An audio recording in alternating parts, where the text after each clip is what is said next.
crumble under any form of pressure all the way up to a game number 4, and now 1 game away. Let's figure out where we're going for the next battleground. As Tempo Storm in that last loss, I'm expecting they chose the map. Not going to be the case here, Jay Howe. Tempo Storm commits to the first pick. Give me that first pick. I'm 9-7 with first pick versus, 20-3 on all the other circumstances before this series. And they're going to allow Team 12. Well, that was the thing is like earlier this year, Dredd, when they faced off. So Team 12 used to kind of be under that Roll 20 last year. Obviously, they made a couple changes, but they were very much known for being a very dominant and aggressive team on Tomb of the Spider Queen. However, as we've moved forward onto this year, Team 12 has looked everything but that dominant team. I believe if this record is correct, there's something like 2-5 on Tomb of the Spider Queen now. And in their earlier matchup, this was the battleground that Tempo Storm, because it was very early in the year, this is the battleground that Tempo Storm banned against Team 12 because of that respect factor. Since then, things have changed. Also, this is the battleground that everything started to kind of fall apart on for Team 12 versus Gale Force Esports during the reverse sweep, during what I'm going to call the weekend downfall of Team 12. It was only one weekend, but it in fact was a huge weekend for them. Team Freedom had a similar weekend in week 4 earlier this year where they lost to Space Station and another team, but Space Station, No Tomorrow, excuse me, was the main one. Either way, we see Garrosh being banned out here against Team 12. Garrosh has a much different priority here on Tomb of the Spider Queen. A lot smaller choke points to kind of get locked into. Garrosh very strong on this battleground. Medivh being hovered, which also means Maev, who does well in these smaller areas to get those tethers on. See if that comes into play as Medivh being hovered. See if they're willing to commit to that, or maybe they want to let both of them through. I know we've talked about it, right? We've talked about it all weekend, especially with Tempo Storm, especially after that last game with the Dahaka. But I think there's something even more on the line with this one. Number one, Tomb of the Spider Queen, not the best Dahaka map in the world. Global-wise, you aren't going to gain that much value. But Tempo still has insanely high Dahaka value on this map. So suddenly, this is still that big of a priority? Because last game, we watched Team 12 first pick it against Tempo. So like, where does the value fall now versus the Blaze, all of those things? Either way, we see the Maev through. I don't think Psalm's not going to pick that up for himself here. I still assume that is going to be the go-to. But if there's a major adjustment, I think it's going to be 1 in support, like a Stukov, or 2, it's going to be over that off-laner suddenly from Tempo. Well, the one thing that opens up on this map is this is one of Johanna's better maps, and this is something that I would be surprised if we don't see in these first 2 picks here for Team 12. Especially with a Garrosh ban, it's almost screaming like we're going to see higher priority on the Warriors, and expect that to be, again, that JoJo as well. The problem that I have, obviously Johanna counters Maev because she gets the tether on it. You use Iron Skin, you walk directly out of it. No big deal. That's kind of been the natural counter there. But what I've seen is when Team 12 does pick up the Johanna pick, they're so much more passive. And I feel like they're a better team. They're not an all-out aggressive team. They don't have to be. But when they are like, look, we're going to bring the fight to you. I've seen weird strategies kind of evolve where it's like Johanna Chrome, and it's like, all right, but you're not really fighting. You're just kind of playing defense, right? And I think that's kind of where it stands. Sometimes it works, sometimes it doesn't. It's normally on the not side of things. And I think that if they're going to go the Johanna route, that's fine. But I think that they're going to need a lot more. And you talked about the Blaze being able to follow up on the Johanna. I feel like they have to commit to a style that is more than just a Johanna initiation. Well, they have the Junkrat. I still feel like that screams Johanna. No, okay, they're going to go with the Stukov. So they let it go through here. I agree with you, though, when it comes to all the things looking at the Johanna necessary to synergize with it. Junkrat is able to do that. Stukov pretty well able to do that, too. So you know Tempo Storm keeping that ban maybe in the back of their minds here if they want to commit to that and have more threat within the 4. The other thing to consider on this battleground is Diablo. Yeah. I mean, Diablo, Warden's Cage, it's not pretty for anybody. No. That being said, I don't know if I want the Diablo out of Tempo. To go with a high mouth, it's a pretty bold movement for that Malfurion. I was going to say, I think that has to be a Blaze 100% because when we use the math problem that is Tempo Storm's support priority, Malfurion that high has never been that high for any reason whatsoever, unless they feel like it's kind of a support choke coming in, which no reason to believe that here. So they're going to synergize it with the Blaze. I assume we're going to see a, kind of Tranquility Blaze synergy. Not so much synergy, but as much as it is just really hard to deal with Tranquility whenever you have armor. You know, speaking of armor, I'm starting to see Diablo now being hovered, but Sonya, you posed the question early on, where do we see Sonya? I think Sonya does well on this battleground, the fact that Blaze isn't there, and the Leo play that we've seen has not necessarily been the standout Leo play. The one thing that, oh, now we see Jaina hover. The one thing that Leo does give you is that if Maev gets a hold of you or you get in the middle of that, Leo can walk away from that. Most other heroes can't. Sonya, however, is more than okay with being on that front line. Stukov, there's no interrupt there, so maybe it's something to consider. Jaina ban is what the answer is here for the second ban of Team 12. Interesting decision, showing that they are very afraid of the kill potential within the 4-man. Which, with that in mind, again, you've got to be concerned about, you know, the Johanna for Tempo Storm if they don't end up committing to it. Because, like, we were talking about, you know, the Diablo. If I'm Tempo Storm, I kind of want you to pick Diablo. I'm like, wait, you're going to pick a non-mobile warrior into my Maev, my Malfurion? I am very comfortable with this lockdown and kill potential within my 4-man. The Jaina ban makes me, you know, show that you're even more concerned with that. And the thing is that Junkrat doesn't necessarily follow up a Diablo combo the same way that you would see somebody else. You need more damage unless you want to pick up a Greymane behind that. Yeah. Again, I think that the Diablo is good, but I feel it's a compositionally strong hero, although standalone is good. But is it, I guess, enough of a punch to kind of say it's worth the risk? Did not expect a Genji ban there from Tempo. Neither did I. It's it feels like it was almost kind of like a just ban the reset, ban the very strong scary hero rather than a targeted one for any major reason, but maybe some more behind that. You know, they hovered the ETC to potentially ban that from Tempo Storm. I wonder if maybe they might be willing to commit to that here for themselves. Yeah, well, like with the Maev on the other side, that's what I would feel like. If you're not going to go Johanna, I want you to pick up the ETC, right? Having the knockback, a lot more control over the front wall, being able to power slide away, or front line, excuse me, and then being able to power slide away, some kind of mobility. Otherwise, you have to commit to the Tyrael. Tyrael, Johanna, or ETC. You can say Murden, but let's be real here. He's a bit out of date here for North America. I've really been thinking a lot about Murden lately. Have you? Like, how does he work? Maybe he's the secondary warrior. Hanzo Diablo. The Hanzo, I feel like, really going to help out with a lot of the control here from Team 12. But the Diablo, everything about Team 12's composition to me, objectively, pretty powerful heroes. But in terms of like ideology and approach to everything, not on the same page. Everybody's all over the place. That was what I was just talking about leading into the series. Is they're constantly in this state of flux of, we kind of know what we want to do, but we're not solid on anything yet. It's not terrible, but no. I mean, every one of the heroes is just, you know, Junkrat's going to be throwing a lot of damage. So will the Hanzo. Obviously, you have the APOC Hanzo combination post-10, which is amazing. I'm just talking about the laning phase, which, hate to break it to everybody, we are on Tomb. There's a lot of laning. There's a lot of relevance that comes into the laning phase. I wonder if this is just going to be a Greymane and the Johanna. I don't even know how I feel. Maybe, I mean, ETC is still available here. Versus the Diablo, not what I would expect. But probably can get away with it pretty well. There's not enough single target damage to really get the one-shot. There's a lot of magic damage coming out. Diablo isn't going to be too big of a threat, but if you do mess up your Shadow Charge, or Burrow Charge, you're going to be met with a Shadow Charge pretty quickly. Well, you mentioned the magic damage, especially that Scatter era. I wonder if this kind of changes up the build, because Anubarak has that low health pool, but he's got a ton of spell armor built in by default. Just go Redemption build. Redemption build plus the Sharpened Arrowheads at level 7. All of a sudden, Anubarak's like, man, this really hurts. Like, can you please stop hitting me? And then Anubarak has to Burrow Charge out or find some retreat to safety. The one thing that Junkrat and Hanzo give you is long-range poke. And against the Maev, you do not want to be caught in those tethers. Last pick, though, for that off lane for Team 12. Will we see the Leo, the Sonya? I forgot what meta pick, you know, again, the Dahaka. I think I want the Sonya out of, not with the Stukov. Not the Dahaka, not what I was expecting there from Team 12. And he wasn't as high a priority. As, you know, again, I was kind of assuming we got Tempo Storm to pick Blaze over Dahaka 2 times here today so far. The fact that Blaze was prioritized that early definitely shows me that Tempo Storm is like, look, all right, we can't afford to give this type of stuff up. We don't want the Dahaka here. We're off the Malthael train in terms of that high priority, and we need that protection. Obviously, Blaze a little bit different, not going to get caught out in lanes the same way they did on Cursed Hollow. So I think objectively, it helps out a lot in the lanes, committing towards a lot of that, committing a lot to the team fight.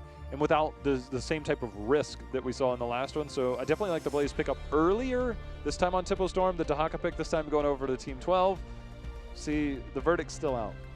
I feel like this is one of those moments where when I look at the drafts kind of blank slated, I lean one way a little bit, you know, over the other, but whenever you apply the names on top of it, I get a little bit more scared, or I just get a little bit more like, how is this going to recover? And mainly I'd say that weighted on the side of Tempo Storm, just with the 4-man control that they do have and the kill potential. I just wonder if Team 12, with the Hanzo and the Junkrat, you've seen how fast Tempo gets ahead in rotations. This is a map where that really is going to matter, and they zone off the rotations really, really well. There's not enough a lane mismatch on the bottom half. I just wonder, when is Team 12 going to recover from that? Even though they've got the wave clear, I don't think they're going to be dictating these rotations whatsoever. As I continue to glance, I'm still just trying to figure out bruiser roll, bruiser roll, bruiser roll. Where's our man Arthas against a gray main? How dare you suggest the name Arthas? That was my job to be the... And now that he's shown up, he's never going to show up again, J-How. Well, I mean, in terms of like your main source of damage, in terms of your sustained damage and your potential killer, that's a gray main. And he normally goes into melee form. Arthas, it's like, come on in, gray main, let's party. I think the biggest thing in this game specifically is when I see the Anubarak picked up, I didn't think we would see an immobile offlane, or at least one that isn't able to capitalize on his mispositioning a little bit better. Like I almost feel like I would have rather even have the Leo, especially because you have such good poke between the Junkrat and the Hanzo. It's one of the few cases where I'm like, ooh, I wouldn't mind to see that kind of picked up, because the Anubarak goes in, and even if you trade 1-for-1, a noob into Leo, that is a huge win for the Leo composition, right? We'll see how it unfolds, though. Tempo Storm, this is what I'm talking about over the laning. They were going to be the first to kind of control that with Psalm moving out, and actually ended up getting the root there, forcing the burrow. Brilliant lurking arm from Buzz, though, is able to keep the team alive. Well, one of the things we talked about was the spell damage and the Anubarak and things like that. We expected maybe Redemption, Scatter Arrow at worst. Instead, we're getting the Stormbow build. Not what I expected in this game. It will at least have still a wave clear, right? Kill potential and wave clear over the, you know, at level 4 still move into it. But it's not going to have at least the same amount of threat to the front line in the same manner. I will say that this build, though I think it's less probable to be, you know, able to get the kind of tools necessary. By the way, great burrow charge there from Tempo Storm. Is it enough to get a kill? And trying to use the minion to be able to escape there, even the, you know, scarab, if you will. But then the pull back from the tether there from Psalm. Too much crowd control here for Tempo, and they get first blood. They get first blood because the aggression. And the whole point was Team 12 does better when they have some type of initiation, sometimes some type of strong team fight. Hanzo and Junkrat, I feel like, are literally playing like, I don't want to get near my F, and I'm just going to stay as far back as possible. This is different ideology, again, from Team 12. And yeah, and that's where the conversation about when we talked about Johanna the entirety of that draft and get a single Johanna. And everybody at home may be going like, oh, you know, why are we talking about it? It's exactly that. It's the front line and what it's going to be able to do and how it approaches the, you know, the laning. Because the Johanna mixed with that, clump all the minions, help the Junkrat to get the clear fast enough, never afraid to move up in the front line. But we just saw that moment, you know, even it's taken a little bit away from the members of Tempo Storm because that was also a brilliant initiation. But in general, it's going to be Diablo constantly kind of getting caught out, or at least threatened on that front line, constantly going, it's like, where's my Iron Skin? Gonna see if it's needed as we see the Night Camp pushing forward here for Tempo Storm. Gonna get a little bit of early damage done, but Team 12 has one of their own. You can see the turn in here. Already 16 turned in for Tempo Storm. Not enough for either team, but definitely trying to get that control as you see Psalm feigning a little bit there. With the Hanzo build, though, what I was trying to say is that it won't provide the same auto attack, obviously, shred to the front line to where everybody can get that vulnerable target, but Cure will still have a higher single target damage potential than Scattering Arrow build would in this type of situation. Even though Scattering Arrow build, I think in theory, has the highest output. As long as Cure is able to stack that Storm Bolt, he's going to be pretty effective there. Tether comes out from Psalm. Yeah, so far, pretty even. You can see Justine once again getting out of danger there, using Cattle, the positioning to make sure that he can shadow charge out both teams, rapidly approaching 50 gems. So who's going to get that first turn in? Sometimes, again, we kind of go back and forth on, is it better to wait? Is it better to be the first? We're going to see who's willing to commit to it here in the early game. Sometimes you just got to be alpha and omega, you know, the first and the last turn in. I think that would always be the best, the most optimal. If you're the last turn in of a game. What if you just never give up a turn in? Just literally walk out there and be like, you're never turning I in. mean, that would be a pretty good, strategy as well. Not going to prevail here for Team 12 as Psalm gets a few in for himself. Tempo is, I don't want to say controlling the laning, but definitely by the fact that they've gotten enough gems in itself. Like already the fact that you have 25 turned in and they're threatening turn-ins at 2 different angles at 2 different times. They are very much the ones kind of setting the tone of how this is all unfolding. And so it's going to be interesting again if Team 12 is going to give up enough of an advantage for that to become a major problem. I would argue Tomb of the Spider Queen is very much a map where that can become a problem. Cattle's like, yes, I'm turning it over here. Please, don't mind. Oh, just kidding. I'm just a poor Nubarak. Look at me. Also, one thing to keep in mind, though, is if Burrow charges like that miss in the later stages of this game, he is dead. Like, he is going to die. And so it's going to be very important that with every initiation comes a kill on the side of Tempo Storm, especially if that Burrow charge is used. I think a lot of it, especially post-level 10, will be that Blaze follow-up and see if they can get that, make sure the bunker's there if needed. Fan getting 15 turned in, 6 away here for Tempo Storm is Justine. He's going to be leashed there. There's the follow-up. There's some big blow-up. But a concussion mine going to buy a little bit of time. Root's going to keep Justine locked in a little bit. Obviously, the Vengeful Roots, that's another stack for June. Get as many as he can. Webweaver phase turned in by Junkrat up on the top half. It's going to go over to Team 12. See where they go with this. It's, they have enough wave clear where splitting the Genji and the Hanzo might be in their best interest, but they don't provide enough threat within the 3-man together, so they're instead going to clump them. I'd like to see just an immediate front wall rotation here on mid into a cycle on the bottom rather than top, which seems to be the norm for a majority in North America here. Well, we see them pushing in directly middle. Maybe pepper this just a little bit. Saw him getting pretty decent clear up at the top. Dansky is going to try and force that forward, but as they start to open this up, again, it's 8.5 to 8.5. The key point is where do they end up at the end of this? And it all depends on how much of that structure damage you can get done in all 3 lanes. Not 1, not 2, but all 3. At bottom Webweaver still sitting at 50%, but nobody going to get the follow-up. It's all about the fight on mid. Cattle. 2-man burrow charge. Impale goes through. Not a concussion mine, knocking him to the other side. He has no escape now. The bug is going to be squashed. Vault used by Psalm, trying to kite out. The damage coming in. June with the Moonfire, trying to keep... Oh my goodness, he keeps him up. Not even the last damage there coming out from Buds. The grenades were still... Maiev still took a little bit of damage in the middle of that, but now 9.5 to 9. See if they try and force the action. You know, Team 12, if they can get 10, they're only 7 gems away from another turn-in. But Tempo Storm is not down a lot and has themselves nearly 2 turn-ins worth of gems. The best part about Tempo Storm is most teams that we see in this type of situation with the double Webweaver phase turn-in, we go, how are they going to be able to make this happen, right? They're so far away from the turn-in.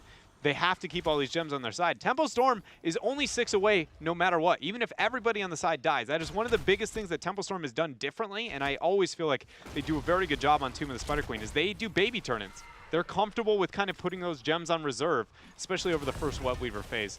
Team 12 does get the second one for themselves. Both teams picking up the Knights and near even timing. Tempo Storm now rounding their heroics. There we go. 10 versus 10. Both Knights out.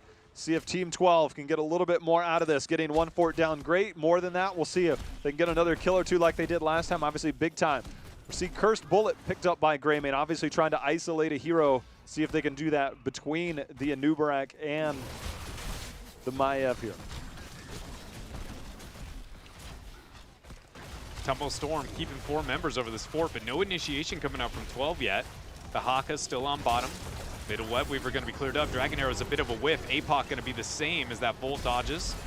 Even the Riptire. That's 3 heroics for absolutely nothing. That is such a major miss at this point that now we're looking at this mid fort likely to still stand depending on how much they commit to this next minion wave.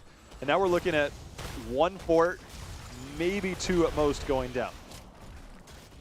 Or 0 going to. That is a major setback for Team 12. In the short term, right, you're looking at it like, all right, Team 12, if they win another team fight, they still open the map up. But if they don't, yeah, They lost control, objective control over this battleground. The simplest way to translate this is when you look at the experience, you go, oh, it's not that big of a setback. But when you consider the amount of gems available and how many have actually turned in, if you say Tempo Storm turns in all of their gems, gets back-to-back Web Weaver phase, try and tell me this map looks the exact same, because I feel like the answer is it is not going to. And Tempo is probably going to show us that right now. They get their first Web Weaver phase of this game. We'll see if 1-4 is all she wrote whenever we kind of end this, and then keep in mind there is a second Web Weaver phase immediately behind this. Team 12 does have the 13 race for them, though. That's going to force the hand of Tempo Storm to initiate probably on mid as hard as they can once the mid gate drops. This is such a perfect learning opportunity, because if they do get that back-to-back, it will look a lot different. So right now, pushing in the middle, these towers will net them a decent amount of experience to close that gap against Team 12, who, as you said, are approaching 13. Down goes one tower. Second one will be soon to fall. They'll turn their attention, rotating up to the top. Try and do the same. Experience starting to get even, about to open up a little bit more. 13 getting close here for both teams. Sport is inevitably going to drop here. Nobody on the side of Team 12 can make this transition on time. Dahaka has done pretty good on bottom to rid of the Web Weaver, so it's not like there's going to be any kind of late game shenanigans or late rotation shenanigans over this first Web Weaver phase. 13's picked up. Tempo Storm finds themselves almost already ahead of what we saw out of Team 12. And again, they have enough gems for that Web Weaver phase. Keep in mind, too, one thing that Tempo Storm does really well, Glarung and Solm are holding all the gems. Those are the only two needed for a turn-in. The rest of the three can zone effectively over this turn-in. So this is going to be a huge opportunity for them to get that, again, next initiation and next macro play. Top right of your screen, you saw Glarung kind of move out. They saw Goku keeping an eye on the bottom, use that Sonic Arrow up at the top, and he was just able to dodge the rain of that Sonic Arrow. The grenades are going to poke around just a little bit. Justin, however, trying to maybe get things started a little bit sooner here. Solm's going to start the second channel. That's a Web Weaver phase, but Goku comes in with the brush knock, interrupt the Riptire damage, gets the Volt. Bunker's going to be dropped here from Glarung. Now he's going to be on a bit of an island, set things ablaze, and be able to kite out. That was heads-up play. So heads-up from Goku. He ended up using his isolation there onto the Maiev. There's Glarung going back in, but Justin's like, come on in, welcome to the party. Unfortunately, not able to get a leash onto that. Justin and Goku get hit with the Twilight Dream. There's the Warden's cage is down. Diablo loses all of his souls. He's going to be back, but one person who won't be is going to be Dansky as he goes down. Tempo Storm still have all the gems available. Solm is going to go ahead and start this channel up for the team. They will almost have enough for another Web Weaver phase after this turn-in. As long as they pick up all the Web Weaver gems that are left on the map that is going to be cleaned out, they're very, very close. Tempo Storm is about to really pull ahead here in this game. I mean, the second turn-in came a little bit slower due to Justin and Goku's heads-up play there on the front line. Unfortunately, Tempo Storm was able to counter that. And now, second Web Weaver phase of the game here for Tempo Storm. Open this up. The further these lanes get pushed out, the easier it is to get that back-to-back turn-in. So it's up to Team 12 to make sure they have priority focus on each of the lanes. Keep an eye on the rotations of Tempo Storm. Cattle just missing. Man, that was very, very close. I'm surprised we didn't see even a cocoon pulled there. Normally, you don't want to cocoon the kill target, but would it draw enough aggro from the side lanes that debatably could be worth. Either way, Tempo going to play it a little bit safer. Understandably so, considering the 16 talent tier. This could be boss play. Afterwards, the bottom Web Weaver sitting at, half HP. It's going to be slow to start up. The race isn't that fast. Ooh, Goku is potentially looking for a flank. You can actually see him hiding there. I think he's actually visible now to that minion wave.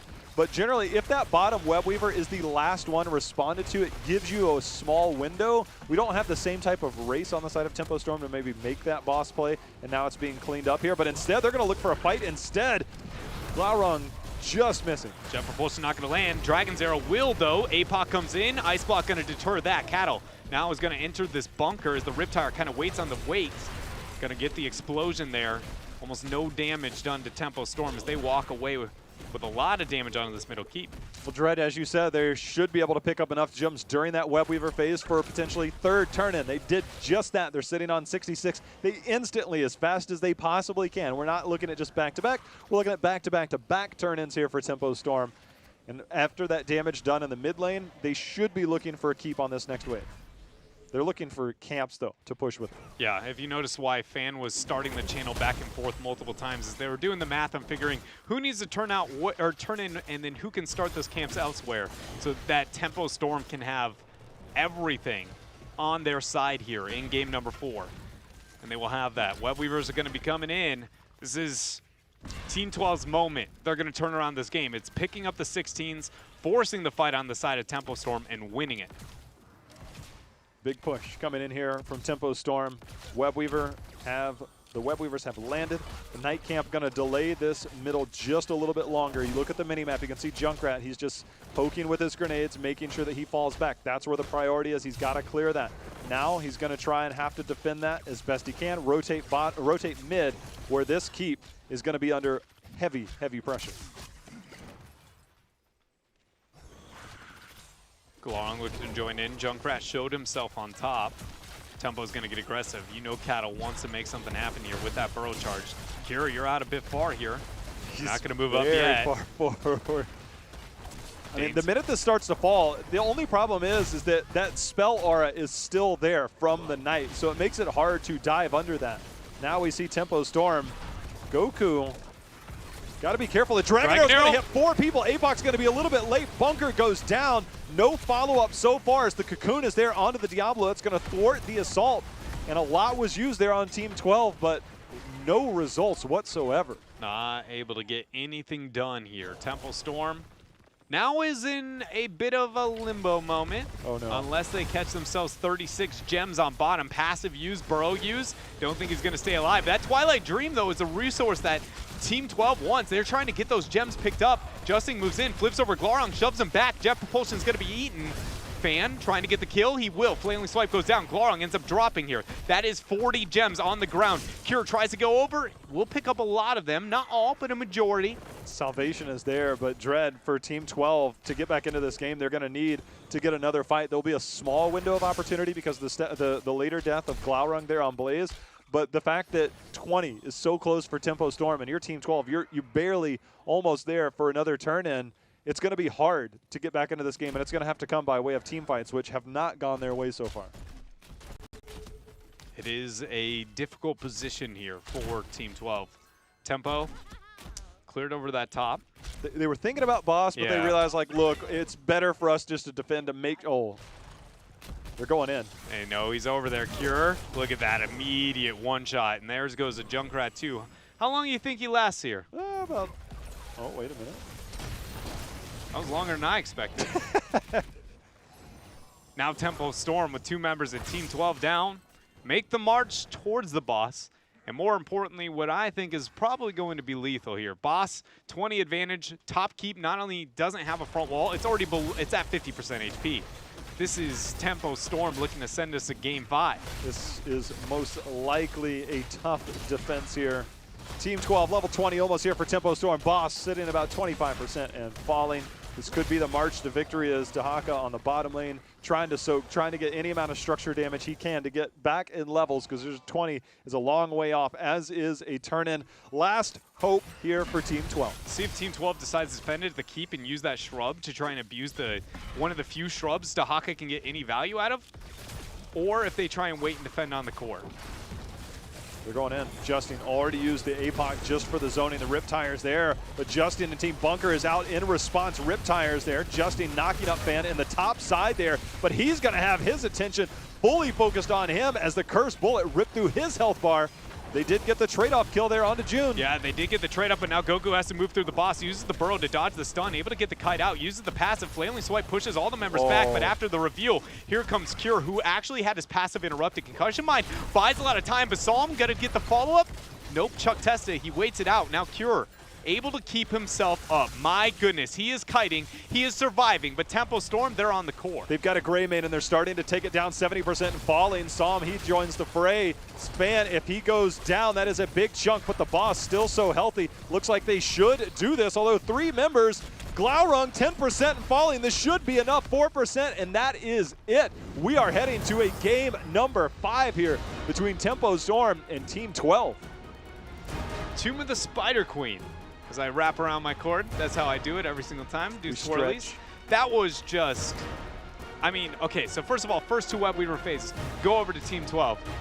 Don't work out according to plan, but Tempo Storm, not only did we see the back-to-back, we saw the 3-peat Web Weaver phase cleanly played from their end. I mean, it was well done. Even the questioning the boss with the forcing on the other end, it just very much was a dismantling of a lot of the kind of thought process on the side of Team 12. I personally would attribute a bit of that to, again, the kind of awkward philosophy that they all have in the earlier stages of how that has to be played out, especially with, Buds also still sticking with that kind of altered Stukov build. It just makes it to where the mentality of like, what does Diablo want to do in this fight versus everybody else doing this fight? The only synergy that lined up in that game, and it only lined up really kind of once, was the one we know, Diablo and Hanzo, right? And even then, you saw a lot of miscommunications.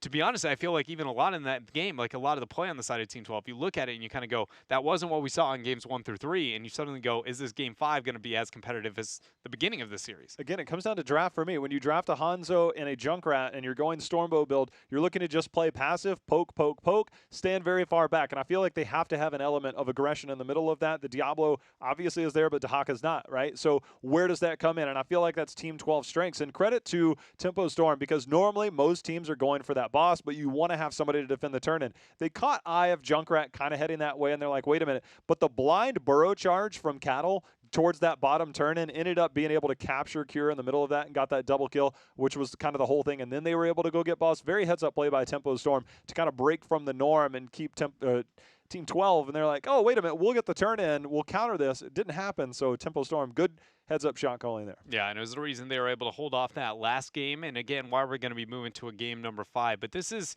Team 12, the 4th seed here versus the 1st seed in North America. We're going to a quick commercial break. When we come back, it is game number 5.